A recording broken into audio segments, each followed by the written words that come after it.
Iran Israel যুদ্ধ শেষ হলেও শান্তি আসেনি, বরং এবার টার্গেট পাকিস্তান। ভারত ও ইসরায়েলের গোপন সামরিক পরিকল্পনা কি সত্যি যুদ্ধের দিকে ইঙ্গিত দিচ্ছে?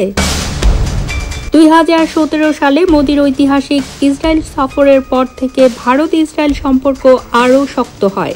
সাম্প্রতিক 12 দিনের ইরান যুদ্ধের সময় পাকিস্তান ইরানকে প্রকাশ্যে সমর্থন জানায়, যা ইসরায়েলের কৌশলবিদদের কাছে ভীষণভাবে নেতিবাচক হিসেবে ধরা পড়ে।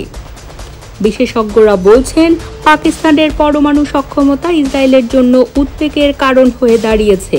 ইসরায়েলি অধ্যাপক মেইর মাশরি এবং কানাডিয়ান অধ্যাপক জুলিয়ান স্পেন্সার সরাসরি পাকিস্তানের ওপর হামলার সম্ভাবনার কথা বলছেন।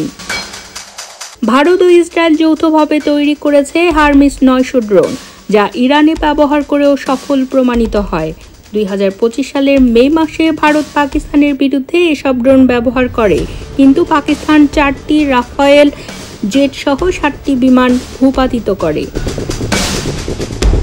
বিশ্লেষকরা বলছেন, পাকিস্তান গাজা বা লেবানন নয়, এটি একটি পারমাণবিক শক্তি যার প্রতিরক্ষা ব্যবস্থা অনেক উন্নত।